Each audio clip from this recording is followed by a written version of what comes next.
Three, two, one, and we're live. All right. Welcome back, everyone, to Classical Christian Thought. This is your host, Eric. I wanted to make a quick stream announcing something big, and that is that Classical Christian Thought goes to Patreon and locals. For those of you who are unaware of what those two things are, just look into the show notes for the links where you can explore what those two things are. Or you could just wait to the outro of this video and you'll see the addresses where you can go to look at and see what those are. A Patreon and a locals is basically a more privatized community where exclusive content is delivered. And for me, this would afford the possibility of delivering high value content that takes more time to produce, more time to prepare and deliver in such a way that enables me to do it, and it gives me the opportunity to get to use my gifts to get the word of God out there more, and in particular.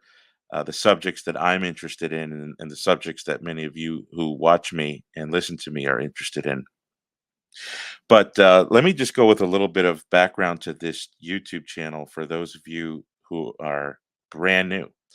Um, Many of you, if you type in Erick Ybarra in Google or in YouTube, you'll see me showing up on other media outlets. I showed up on Reason and Theology, made many appearances on there. I've been on Pints with Aquinas with Matt Fradd a couple of times. I've been on Gary Machuda's uh, apologetics channel, and there's been a number of other places I've been interviewed through, uh, and not many have realized that I have my own YouTube channel called Classical Christian Thought, and you might be wondering why I called it that, and I'll explain that in a second. But my YouTube channel has been largely dormant since it was created many years ago. When I started to get on the scene with apologetics in Catholicism without being active, I think I only had like two videos up. I had planned on doing a systematic review of Michael Welton's book on the papacy. He was writing from an Eastern Orthodox perspective. And I think I only produced two videos, and then I was carried off into other projects. And just those two videos were there, and I just started collecting subscribers over the years. Well, about a year ago, I decided to start being more active and doing exactly what I've done elsewhere, and that is, producing academic interviews, giving lectures and audios and Q and A's um, on various subjects that I'm interested in. So now I'm moving into Patreon and locals. And for those of you who already know what those two things are, just realize that if you have a preference for one or the other, the content is going to be the same on both, at least with regard to the same tier on Patreon that you're going to get to be enabled to watch all of my like lectures, videos, courses, Q and A's, PowerPoint presentations, etc., etc. All that will also be on locals for the same dollar amount. Well, the tier on Patreon that gives that is what the locals is going to be for those who are supporters. For those of you who just want to follow me for free on Patreon and locals, I will still be putting out content that is free, and you can reach out in those communities as well. I'll also be doing stuff on my YouTube channel for those of you who just want to rest content following me here.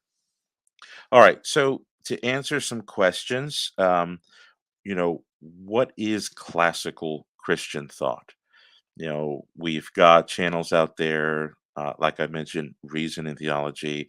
You got classical theism. You got classically Christian. Um, there's just a number of channels out there that kind of they're trying to get at the same thing with different terms. Um, but let me go ahead and give you what I think as the author of this channel. In my mind, um, classical Christian thought is it's the theological contemplation that takes place within classical Christianity, or has taken place and takes place and will take place furthermore in classical Christianity. So what's classical Christianity? And here, what I mean is the vast storehouse of Christian history that crosses over boundaries, but over the boundaries of Latin, Greek, Syriac, Far Eastern Christianity, as well as the European reforms that came with the Protestant Reformation, the Catholic Counter Reformation, and the Greco Russian diaspora, all the way to the theological trajectories that moved with exploring the New World up to the contemporary scene. So it's quite a comprehensive reference, classical Christianity is. But I'm not here to just deal with the doctrine per se, but also the challenges that the church has faced through heresies, schisms, and also the evils of atheism, secular humanism, modernism, postmodernism, and the new generation where objective truth and meaning is suffering the threat of extinction. And not only this, but also subjects that are internal, especially to Catholicism, Eastern Orthodoxy, Oriental Orthodoxy, and Protestantism, in terms of what divides these bodies and how to think about uh, the doctrinal vision in each particular camp. Those of you who have been watching me for years, you've read my books, you know that I take a keen interest on the issue of the Byzantine uh, Eastern Orthodox split against the Latin Catholic West. And I plan to do more in that arena.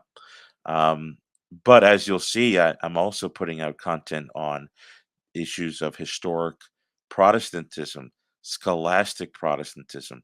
I'm going to be dealing with some of the high church, the more intellectual Lutheran, Anglican, and Presbyterian difficulties that they've had with Catholicism.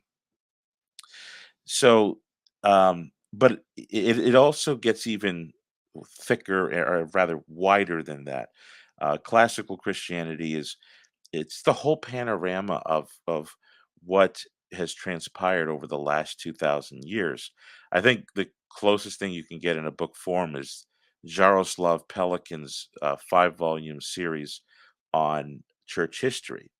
That's kind of the book form of what I'm thinking when I say classical Christianity. If you see any of you who've read it, you'll see he goes through like the doctrinal controversies, the geopolitical background, the cultural background, the history of doctrine, shifts in philosophical thought, and a number of things, just right through from Christ all the way up to the present day. And though that's where I would like to spend the rest of my time that God gives me, um, exploring and producing content for those of you who have taken interest in listening to me. Now, I've written a short paragraph on what I intend to offer with the classical Christian thought institution, you could say, or the classical Christian thought. It's like an academy, I guess. What will be delivered on Patreon and locals. I didn't want to take an hour explaining because I'll do that if if I don't have something that stops me, I will. So I'm going to read the paragraph for what um, I intend to offer. So those of you who are listening, new and old viewers, this is what you can expect. Classical Christian thought is committed to providing exclusive content on particular subjects within Christian theology and history. Old and New Testament studies, soteriology, ecclesiology, Christology, ecumenical councils, and in depth research into what divides historic Christendom between Catholics, Eastern Orthodox, Oriental Orthodox, and the historic Reformed churches, as well as the wider world of Protestant evangelicalism.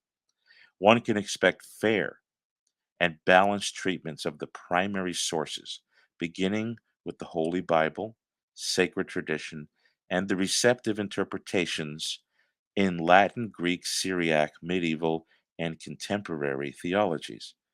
More particularly, the rather explosive developments of the second millennium caused by the Greek Latin schism that created what became the scholastic Latin West on the one side and the medieval Byzantine East on the other will be a particular area of focus.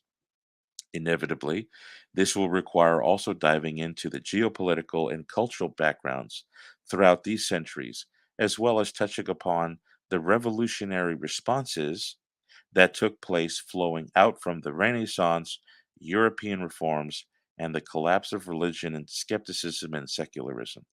This will come in the form of lectures, Q&As, sessions, roundtable discussions, one-on-one tutorials, and exclusive access to academic interviews.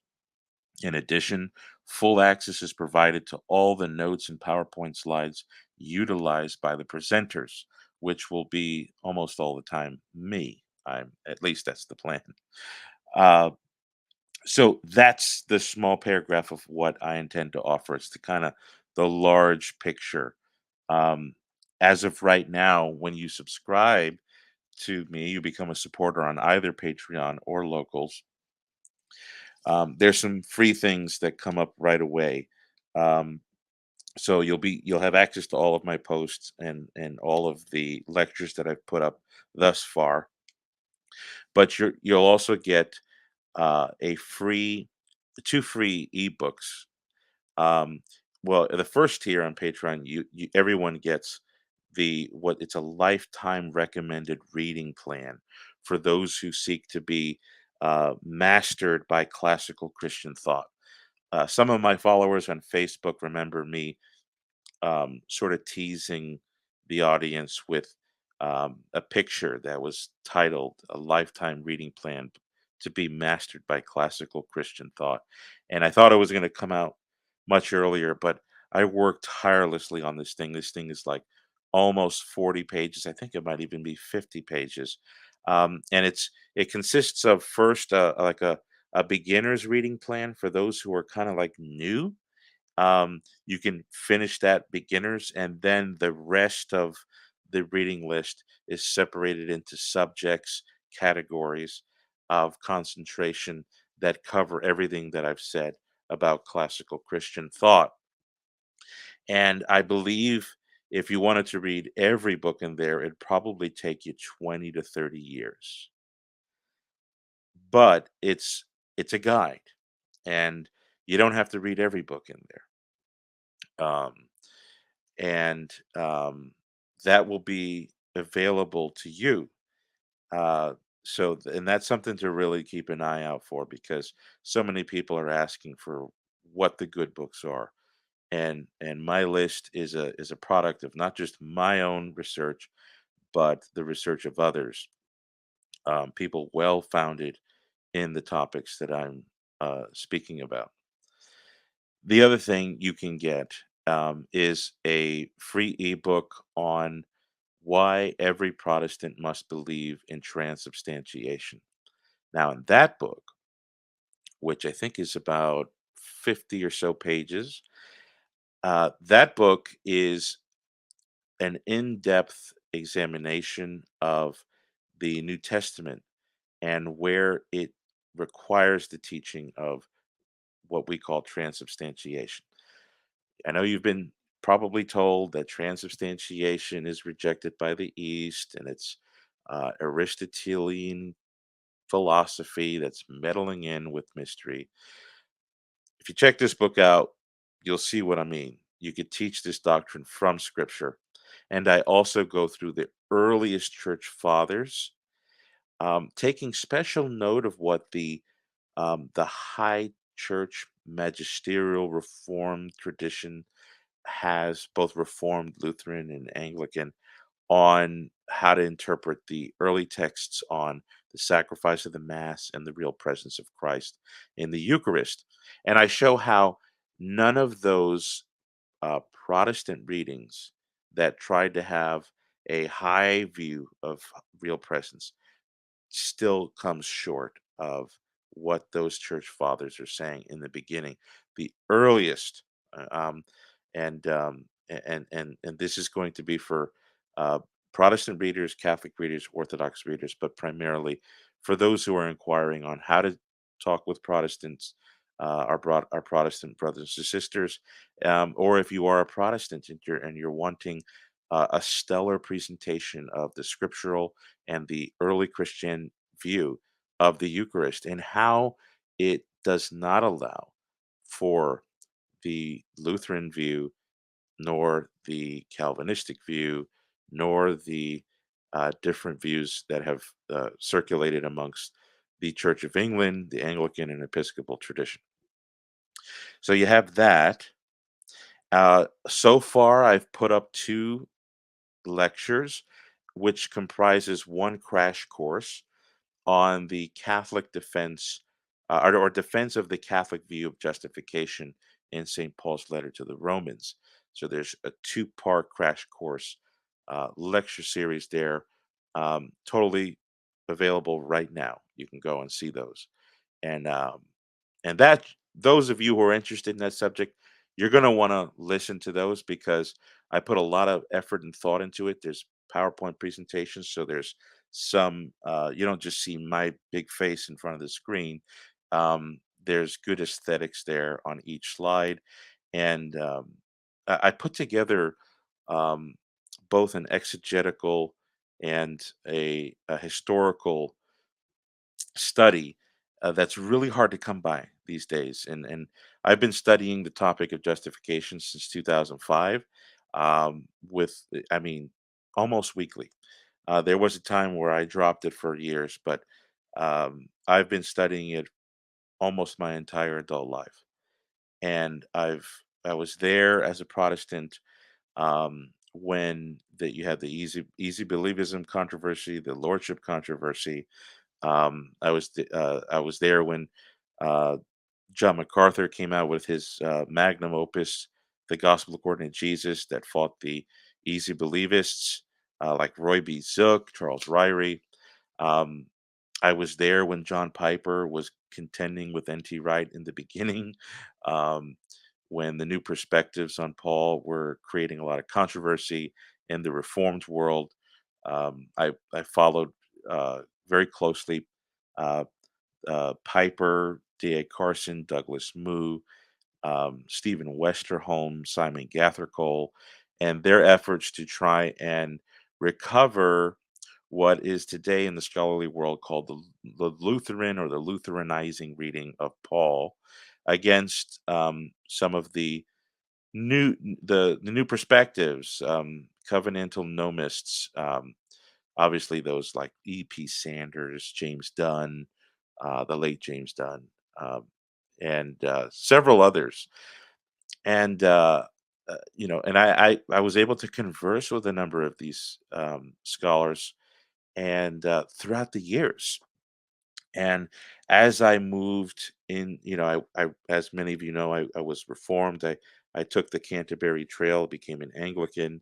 It was as an Anglican that I really broadened my horizons on soteriology. But then when I swam the Tiber, I got a chance to study more of the medieval view of Paul, and obviously the patristic view of Paul. And so I come from a wide variety of study, and I put together a small crash course there for those who are interested in hearing somebody who's been in the hall. I've been a bug on the wall for a long time in the lectures back and forth. Um, some of you might even remember when Mark Seyfried was professor at Southern Baptist Theological Seminary. Um, I conversed with him quite a bit there. That was back in 2007, 2006, when he published a controversial book, which today is not considered controversial, but it was in the New Testament, or I think it was in the Biblical Theology series edited by D.A. Carson. It was called Christ Our Righteousness. And Seyfried created a stir.